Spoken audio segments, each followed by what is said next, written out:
Olá pessoal, tudo bem? O vídeo de hoje nós vamos trabalhar uma parte do estudo do eletromagnetismo.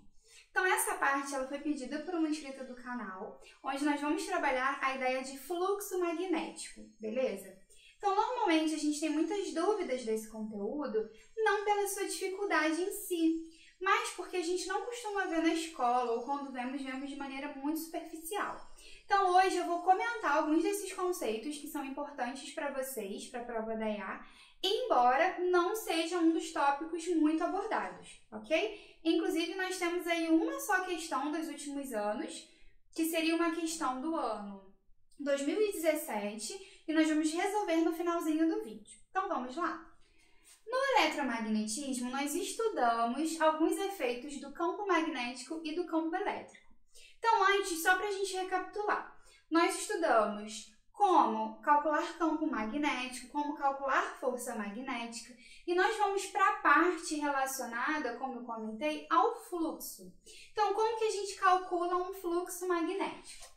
Então, para calcularmos um fluxo, nós temos que o campo vezes a área vezes o cosseno desse ângulo. Nós temos aqui o mesmo caso de força magnética, por exemplo, que nós temos o cosseno aqui, mas muitas questões não dão nenhum ângulo. Então, quando o exercício não dá nenhum ângulo, nós utilizamos o próprio B vezes A, porque esse ângulo ele seria para a gente relacionar a direção entre o campo e a área.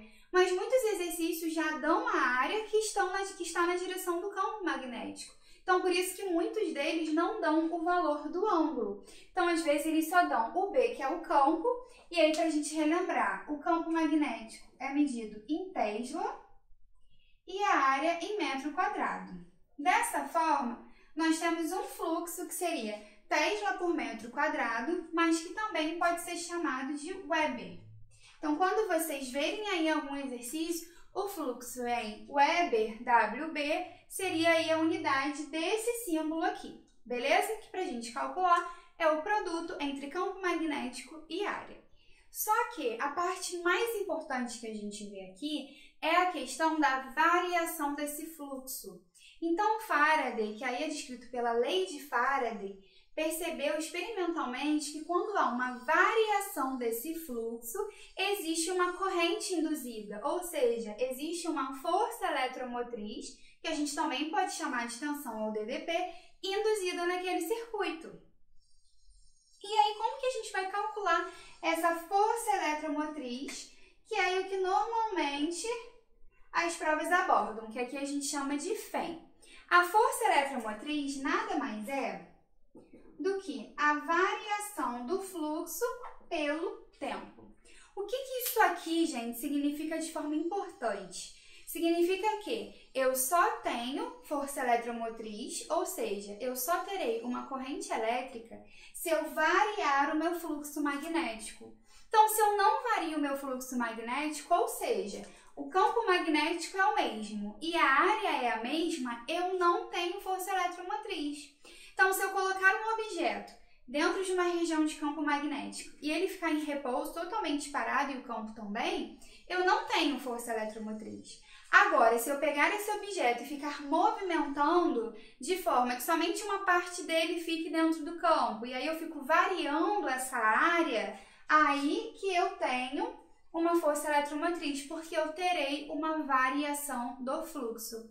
E foi exatamente isso que a última questão que caiu na prova da IA sobre fluxo magnético abordou. Então, a questão ela fala o seguinte: uma espira retangular de 10 cm por 20 cm foi posicionada e mantida imóvel de forma que um campo magnético uniforme, então a gente já sabe que o campo magnético não varia, de intensidade B igual a 100 Tesla, ficasse normal a área interna da espira, conforme figura a seguir. Nesse caso, o valor da força eletromotriz induzida nos terminais AB da espira vale. Então, nós temos um campo magnético uniforme e nós temos essa espira com a sua área imóvel, ou seja, não há variação no fluxo magnético. Se não há variação no fluxo magnético, não há força eletromotriz E com isso, a resposta é 0, letra A. Então, essa é a única questão aí dos últimos anos que aborda esses conceitos. Então, é importante a gente lembrar que podemos calcular fluxo analisando o campo magnético e a área e calculamos a força eletromotriz através da variação desse fluxo por unidade de tempo. Beleza, pessoal? Curtam, não esqueçam de se inscrever e compartilhar com os amigos para que eu continue produzindo conteúdos.